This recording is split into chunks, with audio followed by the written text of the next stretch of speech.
You know what time it is? It's time for What Are We Nerding Out About? What are you nerding out about now? You're right. It is time. It's time. Did Kurt, did you put anything in this list? Of course I did. Yeah. No. Do not say of course you did. I did But I before you appreciate even that you showed did. up. That's a very low bar. I had almost the entire everything filled out before either of you showed up. Anyway, what I'm nerding out about is I've been watching an anime called Seventh Time Loop. What's the entire thing? It's like Seventh Time Loop, a villainess's.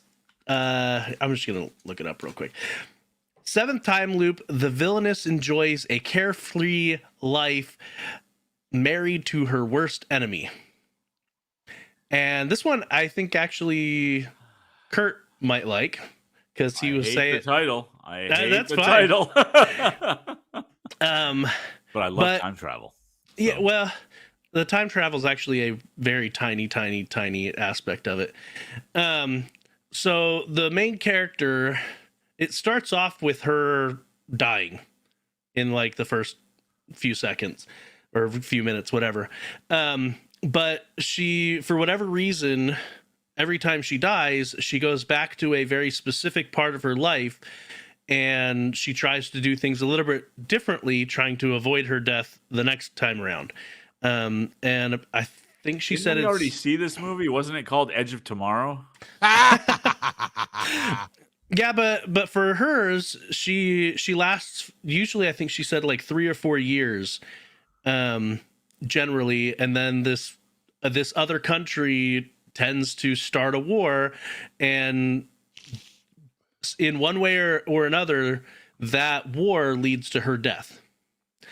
And so this it starts off with her dying and starting her 7th time loop. And in the 7th time loop, the person who had just killed her and was the instigator of the war asks her to marry him. And so most of it really has nothing to do with the time loop, other than it says like, oh, I learned these skills during this time loop. I learned these skills during this time loop, and things like that. But a lot of it is more of a period drama, where she is trying to figure out how this prince works and figure out how she can avoid her death this go around. So butterfly effect. So why do you think Kurt would like this one? Well, so he was saying, I don't know, it's been forever, a month ago, that, that he wanted to try an anime that was more of a drama and wasn't all supernatural and superpowers and stuff like that. And so other than the mild time loopiness, this, I felt, met that criteria. But it's on Crunchyroll. It is on Crunchyroll. I don't know if it's available on the free version of Crunchyroll or not, but it is on Crunchyroll. Let's side note on Crunchyroll for a second. I watched a TikTok today. Funimation is going away as a website, right? Yeah, it's getting absorbed into Crunchyroll. Right. And that's not, I don't know if any of this is a big deal, but I mean, the content's still there. It's just Crunchyroll instead of Crunchyroll and Funimation or whatever. But the person was complaining, like, man, I already subscribed to Hulu and this and that. I don't know how much Crunchyroll is currently, but supposedly it's going up to $100 a year for their anime. And I saw Kurt's eyes get big, but I don't watch that much anime. But if you watch anime, $100 a year, oh wow, Crunchyroll seems fairly reasonable. Yeah, that's not that bad. Well, but it's almost doubling though. It was $55 a year, and now it's jumping up to $100. Oh, okay. That seems to be. But also, I would say they're doubling their content, but Funimation is a lot of content. A lot of it.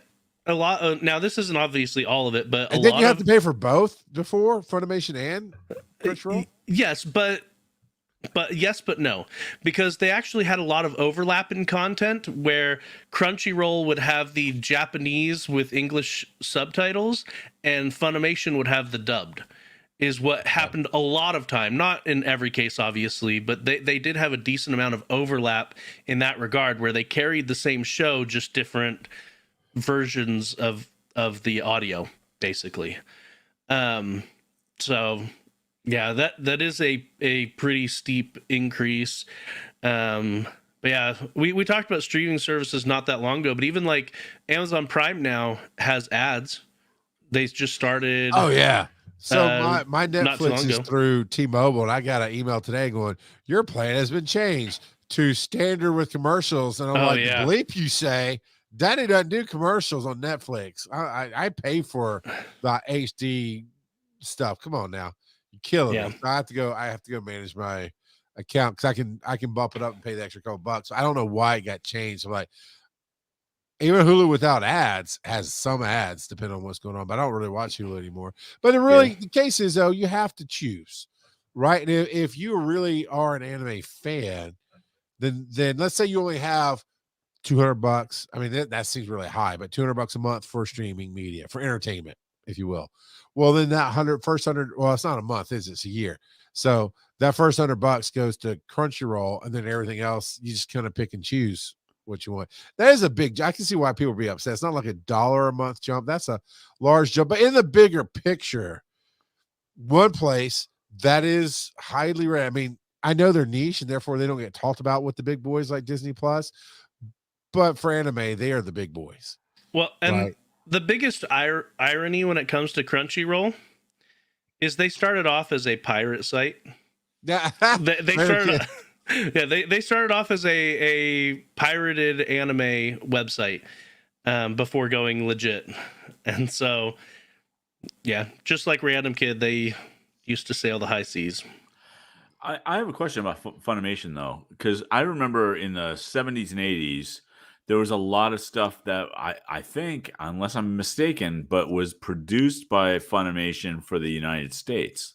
Yes. And it was typically Saturday morning cartoon fare. Mhm. Is that stuff included in the Funimation thing that we're talking about? I would assume so, but I haven't That's a good been on question. Funimation in a while.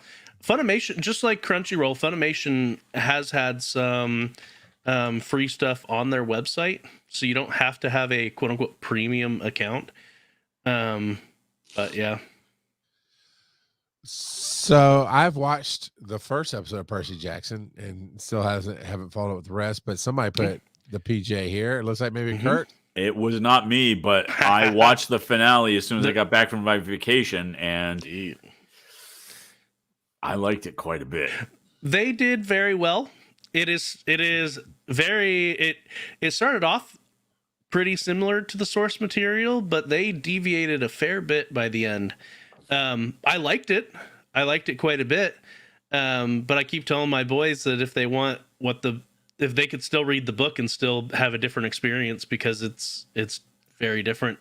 Both the movie and both adaptations, the movie and this adaptation, are very different.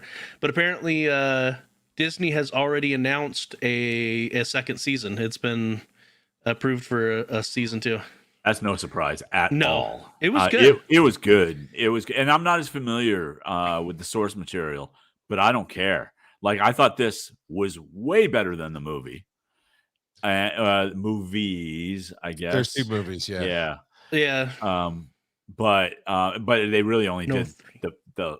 Is there 3 movies? I'm pretty sure. Now I'm questioning myself. I thought there was Lightning Thief, and then yeah, it's just the 2, Lightning Thief and Sea of Monsters. Yeah.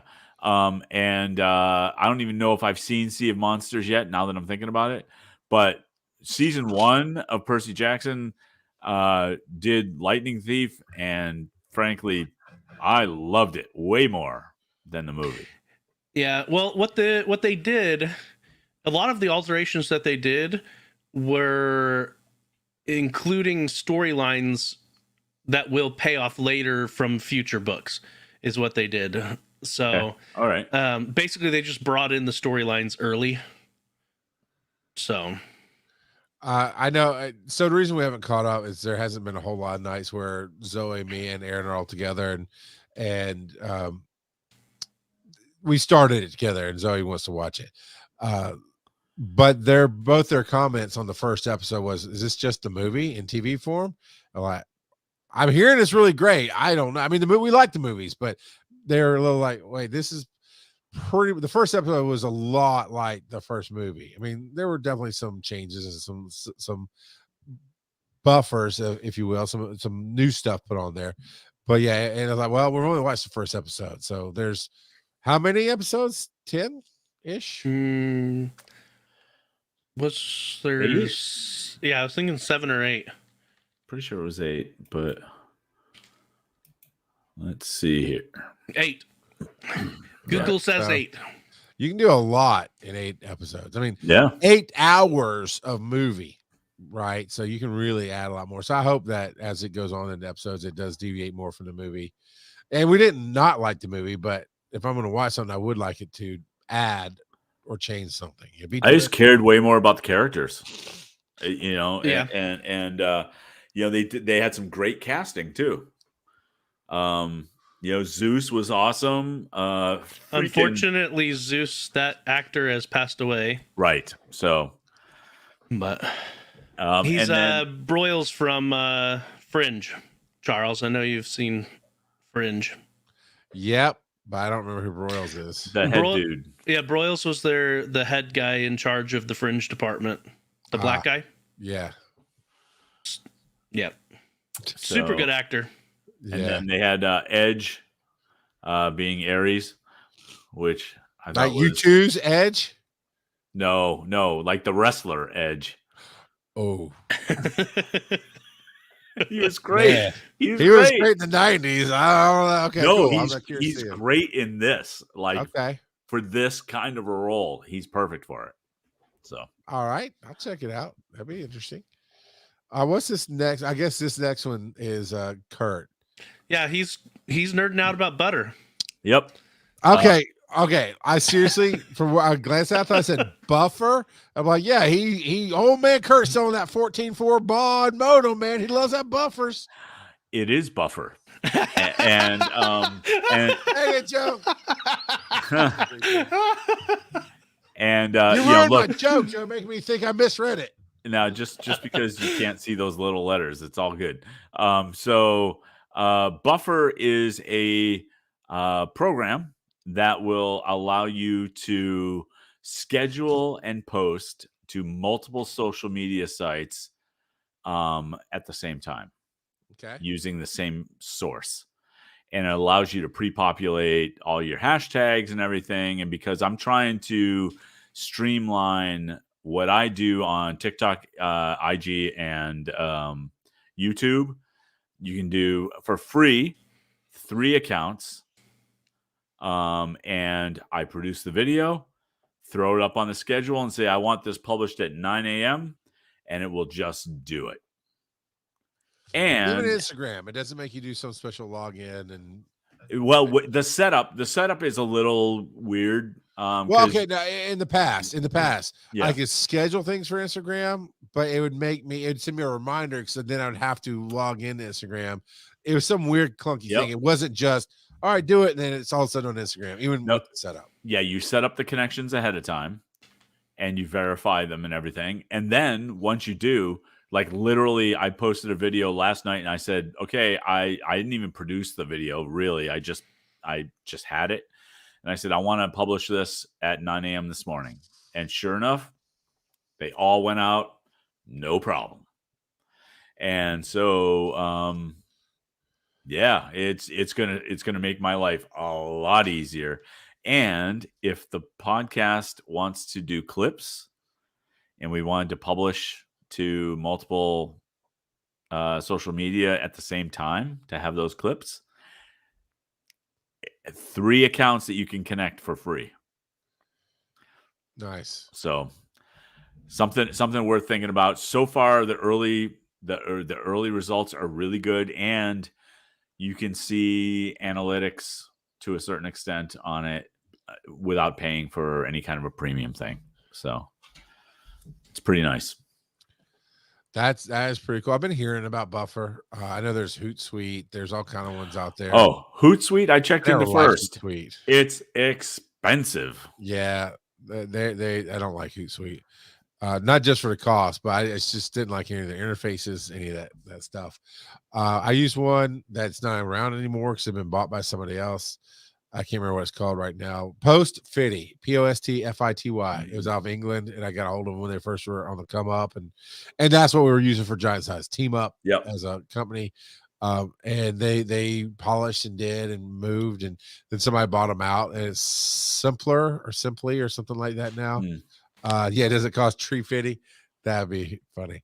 So yeah, it is, but you still have to, have time to do the work. But you can, but this way though, you can set up templates way easier too. Good. So frankly, I'm using CapCut for simple stuff. That's one of my favorite editors right now on the desktop because they have a Windows client. So I'd use CapCut there, and I throw it into Buffer, and it just publishes. So nice. I haven't heard of CapCut. What is CapCut? That's one by ByteDance, TikTok. Basically. All the kids are using it. Yeah, it was. Yeah, and this is one of the ones I say. No, I used it long before the kids used it. Because I discovered it when TikTok first came around. Because it is whatever. But I got it on my phone, and it is great, Joe. It's got templates, and you can do all the fancy crap, and you can do photos, whatever. But I use it to do my videos for TikTok. I record on my phone, then I import it into CapCut. It'll do captions really well, and it'll let you cut on your phone. And I haven't used it on the desktop, but I imagine it's really nice and easy. And it does that vertical, right? That's vertical, yeah. Yep. Vertical a field format. Goal? I didn't know. I went, well, one, what kind of Alabama butter eating loving fool are you doing a field goal like this, man? That's a soccer goal upside down, dummy. Field goals are like this. So no, not a field goal, vertical video. And that's something, Kurt, we're looking at using Opus clips that will do AI that will try to clip out the best moments of the show and make it that vertical video and switch back and forth. I played with it last week because you get 60 minutes free a month. Okay. And so I cut our show down to 60 minutes, an hour and a half, cut it down to 60 minutes, popped that in, and it pulled out some okay clips. I wasn't super thrilled because it pulled out the same bunch of versions of the same clip. So there's a good clip that's right at a minute. They're like, cool. That's the highest rated clip on Opus. They give it a rating of how well it do. Took it, downloaded it, put it on our TikTok channel, Wise and Nerdy, which we need to get linked into our link tree. I don't think it's on our link tree. And then I was like, okay, what's going to be the next one I post? And it was shorter or longer versions of that same clip. Or it was like the intro of the show where we're playing the music. It's like, Opus clips. You didn't do me right this time. You didn't really dig in and find those moments for me. So, but it's AI. Maybe in the future you should get rid of it because you said you had to trim it anyway, right? Well, because it's an hour and a half and I only had 60 free minutes. So I had to just shrink it down to. So maybe I should have shrunk it from the front end instead of the back end. Or a little bit of both. Yeah. Yeah. Nothing. Yeah. Nope. Just letting you hang out on the podcast. Charles.exe has stopped working. Now just watching you do the slow clap in the wrongest way possible. But what I am nerding out about is people who care. And Tyra Burton cares a lot about a lot of people, but she has really helped me out a ton. We are just relaunching the Dragon Con content. We started last night. Both of you guys came out and were playing with us and had a nice turnout last night. It was really fun. And it's, right now we're still working on a title because this just didn't land right. But right now it's called Community Night with the Track. And last night was me and Tyra just trying to keep me in line and me just kind of going all over the place and talking about panels and whatever else.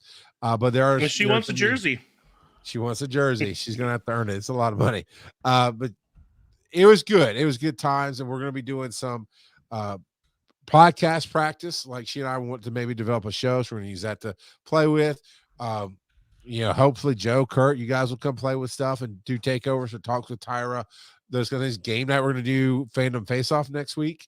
And I hope you guys come out. It's Wednesday nights. 8 p.m. Eastern. Right now, it's on twitch.tv/DC Digital Media, but we are in talks to moving that to a network-friendly channel that would help us get a little bit more exposure there just to keep things going for the con all year round. Now, today, I got to go lecture with her at Kennesaw State. She is an actual professor of social media at Kennesaw State University, and she has me in once a quarter to talk podcasting or storytelling, depending on the class. She teaches multiple classes. So depending on which class it was, today was advanced social or advanced marketing, and that class has to make a podcast. So I came in today. And of course, we pull up all the stuff. Wise and Nerdy is up there to show, how we did logos and different things, how we record, what the chaos is there, how we use AI in what we do. Finding the stories is up there, a bunch of different things. And she pulled up my website, which has the 3 different pictures of my history. It's using your skills behind the soundboard when I'm working a bluegrass festival. The next picture is me talking with Sean Young at Atlanta Comic-Con. So I got, tell the story about how I talked my way into interviewing celebrities because I had a passion for it. And the last one's at this very high-end booth at some podcast conference I was at that has a very expensive microphone and sound booth and all that. And that one's there because one, it's a cool picture of me in an obvious professional setting. But the second cool thing is that's proof that you don't need thousands of dollars of equipment, because that was thousands of dollars of equipment. Didn't really sound much different than my hundreds of dollars of equipment at home. So that's why they're up there. And yes, Random Kid, I did teach them how to rock a podcast. Yeah. But as we're going through and talking about things, I was like, I'm going to Atlanta Comic-Con and I'm going to be moderating people and doing different things. And she's like, that's tomorrow. I went, no, it's next week. Because I'm moderating, I've got some, and they haven't said I can release the schedule, so I guess I have to go moderate and then tell you who I got to moderate, which is going to be awesome. But I've got 4 moderation panels to do with celebrities, and then I'm doing Fandom Face Off, and I need to make sure my laptop and my projector are syncing up correctly to do the game show properly. And she looked at me like I was crazy. She's like, no, it's tomorrow. I'm like, no, I've triple checked my calendar. It's next week. So she goes right in front of the class and everything. Brrr, pulls up Atlanta Comic-Con. 23 hours to go before the con kicks off. I'm like, this is why I love people who care, because Tyra was only doing her job of helping me help her and do, teach students. And she is my manager, but she was like, no, you better get your butt in gear. So I only have 1 panel tomorrow that I need to research tonight. And I do have to go play with my projector and laptop to make sure I get this game show ready.